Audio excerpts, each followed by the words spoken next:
Onnested, Alquist, Ashburn, Calderon, Cedillo, Cogdill, Corbett, Correa, Cox, Denham, DeSaulnier, Ducheney, Dutton, Flores, Hancock, Harmon, Hollingsworth, Huff, Kehoe, Leno, Liu, Lowenthal, Maldonado, Negrete McLeod, Oropesa, Padilla, Pavley, Price, Romero, Runner, Smidian, Steinberg, Strickland, Walters, Wiggins, Wolk, Wright, Weiland, Yee. Mr. President, we are lacking a quorum. The absence of a quorum having been duly noted, would the Sergeant-at-Arms lock the door and call the absent members?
Members, a quorum is present. Would the members and our guests beyond the rail and in the gallery please rise?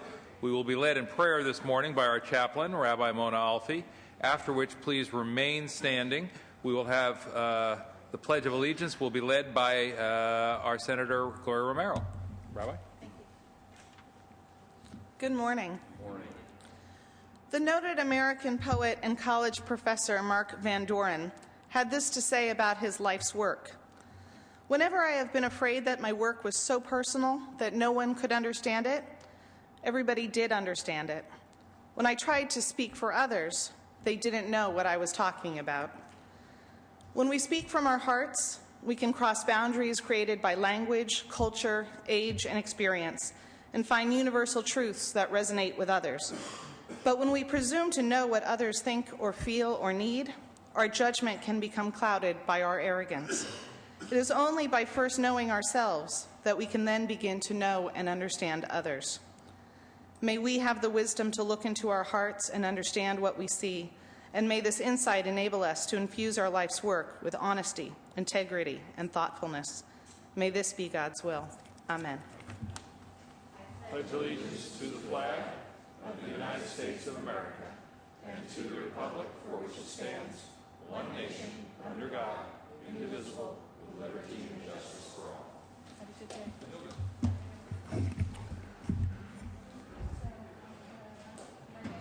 Under privileges of the floor, members, do we have any items?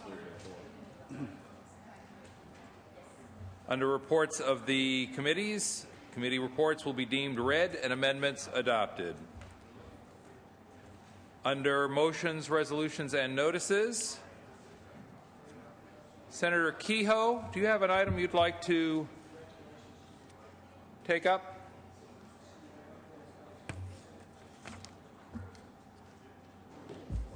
Thank you for that gentle reminder, Mr. President. We're moving SCR 12 to the inactive file.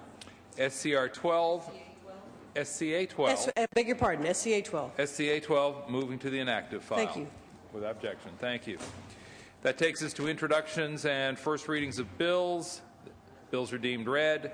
Consideration of the daily file. Members, we will recess the regular file at this time, recess from the regular session and the consideration of the file at this time, and we will convene in the 8th extraordinary session.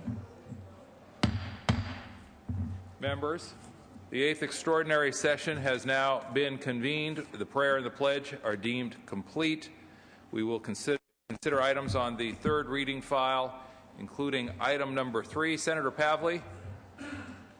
Senator Pavley, do you have an item you wish to take up under the daily file in the 8th extraordinary session? I believe I do, sir. Thank you. I believe this is file item number 3, and the Secretary will read. Senate Bill 26 by Senator Pavley, enacting energy and making an appropriation therefore. Thank you very much, Mr. President. Members, this bill is about the PACE program, the Property Assessed Clean Energy Program. It's a voluntary program. It's voluntary for local governments if they'd like to participate. It's voluntary to homeowners and businesses if they would like to participate. What it does is simply enables local governments to finance renewable energy and energy efficiency projects on their private property, with allowing borrowers to repay their obligations over a period of 20 years on their property tax bill, which makes such improvement so much more affordable to spread those payments out. The benefit is attached to the property, so if a borrower sells the property, that is assumed on the property tax for the next property tax owner. There are many cities that are currently participating in the PACE program. Berkeley led the way, but also following behind is San Francisco, Sonoma County, Palm Desert. San Diego is looking at it. And I have read recently that all 10 cities in Ventura County are considering adopting a PACE program for their communities. What this bill does is part of the jobs package. It will lower the cost of financing and enhance receptivity of the PACE bonds from the investors and the attractiveness of the PACE improvements to the home and business owners by creating a state program to standardize the programs and lower financing costs. This bill specifically creates a new program in the State Treasurer's Office, in the California Alternative Energy and Advanced Transportation Financing Authority, which will administer the reserve to make local PACE funding more attractive. Funding for this program comes from the CEC's, that's the California Energy Commission's Renewable Resource Trust Fund. We've been working with the CEC and believe that this is both an appropriate source, and using these funds will not have impacts on other state energy programs. By creating a state program in the Treasurer's Office, PACE loans will be much more attractive to financial markets and also lower the cost of financing by aggregating. Members, in conclusion, there is no opposition to the bill. It passed out of the Energy Committee and the Appropriations Committee with bipartisan support. It's a voluntary tool for local governments, voluntary for participation by residential and the business sectors. It obtains more financing and favorable financing rates for energy efficiency improvements. It's a jobs enhancement bill. I have wonderful joint authors like Cedillo, Hancock, Steinberg, and Woke. A variety of businesses are supporting it. Local governments are supporting it. Lending institutions in Southern California Edison. I ask for your aye vote. Debate or discussion? Debate or discussion? Before we call on Senator Cox, I wonder if we might ask members to take their seats and try and eliminate the conversation so that we can hear from Senator Cox. Senator Cox. Mr. President, I was pleased yesterday to have the opportunity to listen to testimony regarding this particular bill and Ms. Pavley's presentation. I did kind of have to joke around a little bit with Ms. Pavley. I'm not sure I've ever voted for a Pavley measure.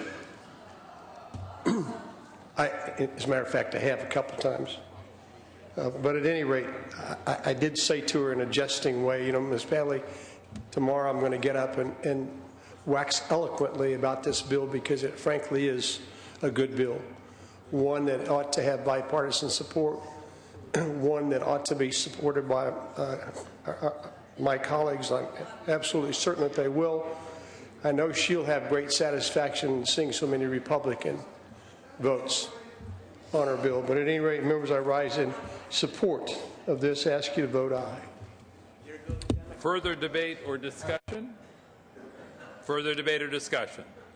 Seeing and hearing none. Secretary, call. Ms. Pavley, would you like to close? I just want to thank Rod Wright for making the motion in committee and Dave Cox for that wonderful floor statement. It doesn't happen too often, so I'm enjoying the moment. I ask for your aye vote. Secretary will call the roll. Onnested, aye. Alquist, aye. Ashburn, aye. Calderon, Cedillo, aye. Cogdill, aye. Corbett, aye. Correa, aye. Cox, aye. Denham, DeSaulnier, aye. Ducheney, Dutton, aye. Flores, Hancock, aye. Harmon, Hollingsworth, aye. Huff, aye. Kehoe, aye. Leno, aye. Liu, aye. Lowenthal, aye. Maldonado, aye. Negrete McLeod, aye. Oropesa, aye. Padilla, aye. Pavley, aye. Price, aye. Romero, aye. Runner, aye. Smidian, Aye. aye. Steinberg, aye. Strickland, Walters, Wiggins, Wolk, aye. Wright, aye. Wyland, aye. Yee. Call the absent members. Flores, aye. Strickland, aye. Calderon, Denham, Ducheney, Harmon, Walters, Wiggins, Yee. Mr. President, ayes 32, no 0. Ayes 32, noes 0. The bill is passed.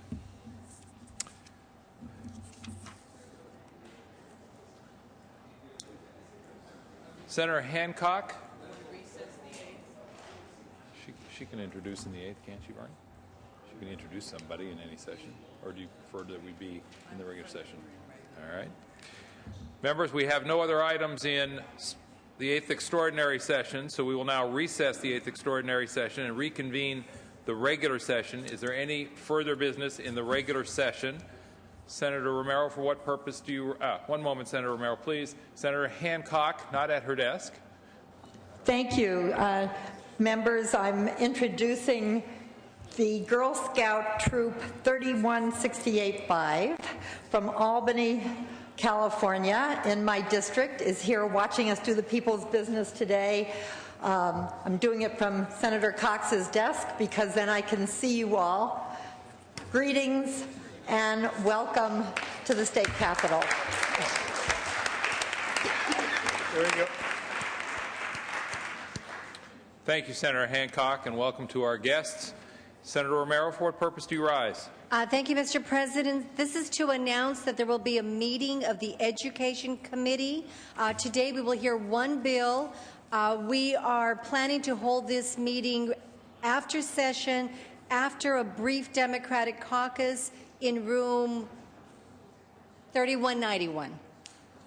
Senate Education Committee meeting upon adjournment of the Senate Democratic Caucus to be held in room 3191.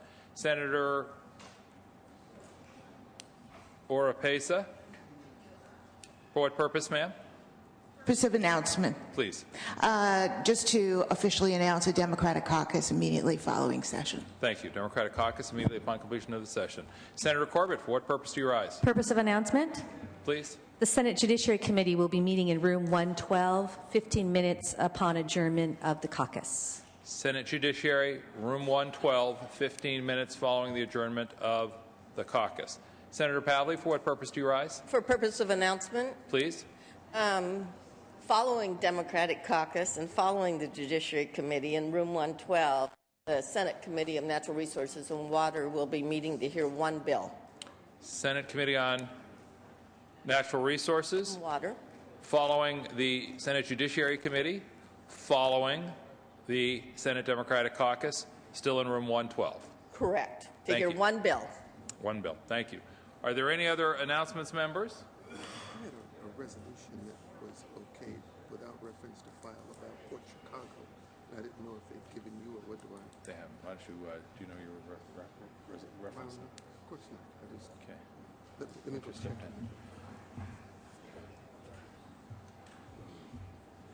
Members, we may have just one other item of business before we move to conclude our business on the regular session. Senator Wright, do you have an item to be brought up today in the regular session?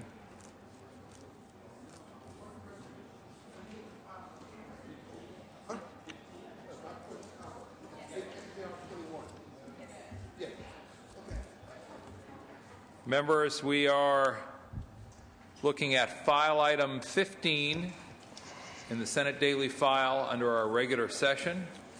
We are going to ask the Secretary to read. Senate Joint Resolution 21 by Senator Wright relative to the Port Chicago disaster.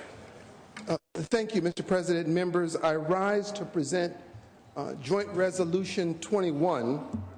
And while it does not have the force of law, I want to make clear that it's very important in terms of what it asks from the federal government. As you know, this is Black History Month, and typically during this month, we celebrate the likes of George Washington Carver and Harriet Tubman and all of the achievements of great African Americans who've done things through the years. But seldom do we actually seek redress from something that is a little bit more recent than that. During World War II, the United States was still a very segregated country.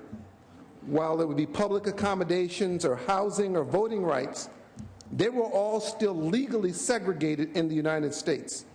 Military service was no exception. Of all the branches of service members, the United States Navy was far and away the most segregated. All the African American sailors who went into World War II were all trained at the Great Lakes Naval Base in Illinois. And while they received the same training as other men, they were all expected to essentially be stewards or cooks.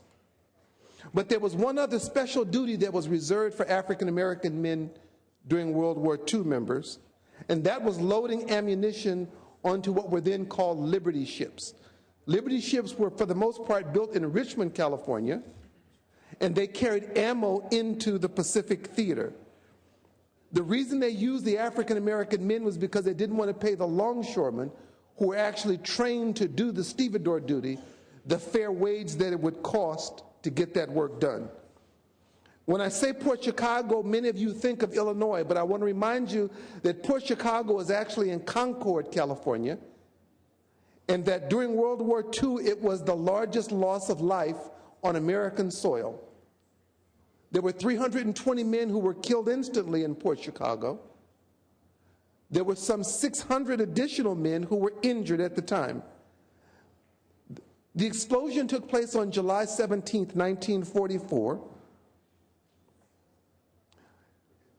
And the reason that there were a disproportionate number of African American men killed is that they were the only ones allowed to load ammunition. But what happened after the explosion was even worse than that, members. Time won't permit me to do all of it, and I've probably taken too much time as it is. But 50 of the men who were present that day were court-martialed. It represents the largest mass mutiny trial in the history of the United States Navy. Last year was the 65th anniversary of Port Chicago, and I was there speaking to the men along with Senator DeSaulnier, in whose district Port Chicago is housed. And I promised the remaining men who are still there, many of them are like parents to me, that there'd be 5 things that we would seek to do. And the SJR asked the federal government to do 5 things. The first is to grant exoneration to those men who were pardoned, living or dead. While in the Assembly in '98, we did a resolution that asked that the men be given pardons. Some of the men refused a pardon because they said, I didn't do anything for which I should be pardoned. The late Thurgood Marshall actually had all of their sentences suspended, but the dishonorable discharges still remain, and most of the men said, I wouldn't take a pardon. The late Freddie Meeks did take one of the pardons before he passed away, but the first thing we would ask is that these men be exonerated. The second thing, members, would be to review all the records of the 320 men who were killed. Those gentlemen who were killed, the Navy reduced the death benefit to 50% of what they would pay if a white man was killed, because they said that their lives were simply not worth as much, and because it happened on U.S. soil, that it wasn't as big a tragedy. In addition, the Navy never notified some of the men that their loved ones had been killed, because many of these men came from the South and they lived on plantations, and because they were sharecroppers, they didn't have mailing addresses or telephones. So rather than attempt to tell the families that their loved ones had been killed or even notify them that they were entitled to benefits, many of the men members, their families have never been compensated for the loss of their loved one. Even in death, members, the Navy was segregated, as was the military. The men who were killed on July 17, 1944, are buried in a cemetery in San Bruno, California, right at the base of San Francisco Airport. I was there last June, and there's a section where all of the African American men are buried. There's a section where Latino men are buried. There's a section where Asian men are buried. And there's a section where white men are buried, because even in death, as I pointed out, the United States military remains segregated. So there's a section, members, where it simply says on many of the graves, unknown, July 17th, 1944. We're going to ask that the United States Navy relocate one of those unknown graves to Arlington to represent those men who lost their lives on July 17th. I think the Navy should name a ship after the event at Port Chicago. And finally, I think that those men who were killed and those men who are still alive deserve the honor of being recognized at the White House for the sacrifices that they made. These men protected our freedom. Many of them made the supreme sacrifice. They're older gentlemen now. And I think that it's the least that a grateful nation could do would be to say thank you to these men and recognize them for their service to their country. I would ask for an aye vote on SJR 21. Senator DeSaulnier. I just want to thank Senator Wright for all of his work, his heartfelt work in this regard, and his obvious friendship with many of the survivors of Port Chicago. I also want to, I'm sure all of you would recognize that the joy of having Senator Wright come and do his ministry in your own district is a real gift. So I want to make him an honorary citizen of SD7, at least on this day. For many years I've gone to the anniversary, and as Senator Wright said, to have these gentlemen come back from all over the United States and to see their comradeship.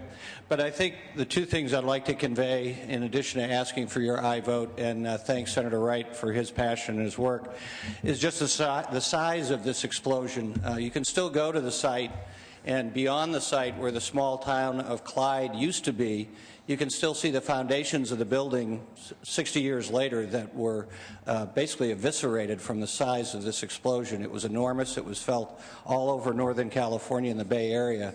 And then secondarily, the importance of this event. President Truman had said that this event was a big part of his effort to desegregate the military in the United States. Of course, was the beginning, in large part, of desegregation in the United States as a culture and a society. So it would be very appropriate, I think, for this body to support this resolution and hopefully for it to be followed through by the United States Congress and the President of the United States. And I look forward to the day of being in the White House with Senator Wright when these survivors, who, as Senator Wright says, are unfortunately leaving us at this point in their lives all too quickly, are there with President Obama to be recognized for their service to this country. I ask for your aye vote. Further debate or discussion? Senator Wright, would you like to close?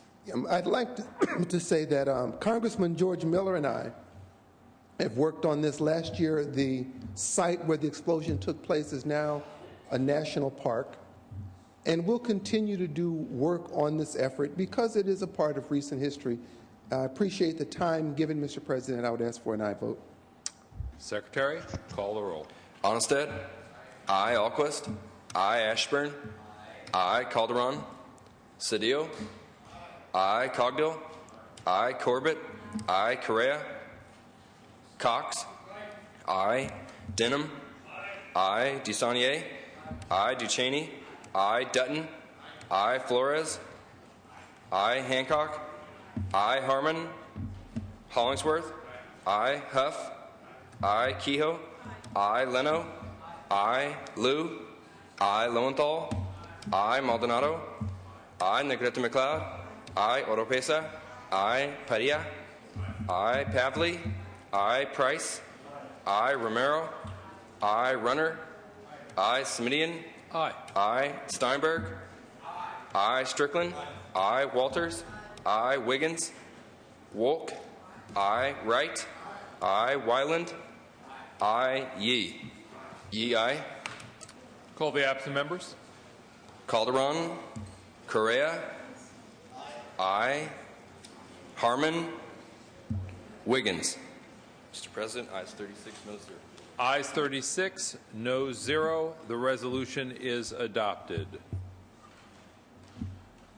Members, do we have any other business under regular session? Senator Padilla, for what purpose do you rise, sir? Just to announce a committee meeting of the Energy, Utilities, and Communications Committee. It's a joint hearing with the Assembly, Utilities, and Commerce Committee upon adjournment of both Senate and Assembly. So it might be a few minutes. Thank you. Joint hearing of the Senate Energy Committee, and that is upon adjournment. Senator Padilla, that is upon adjournment of both the Senate and the Assembly? Thank you, sir. Any other items, members? If not, if there's no other business, Senator Steinberg, the desk is clear. Thank you very much, Mr. President. We'll reconvene session Monday at 2 o'clock. And as Senator Oropesa announced a moment ago, we'll have a Democratic caucus immediately upon adjournment, relatively brief, so that the committees can commence their work. Thank you. Then the Senate will be in recess until 3:30, at which time the adjournment motion will be made. We will reconvene Monday at 2 p.m. So ordered.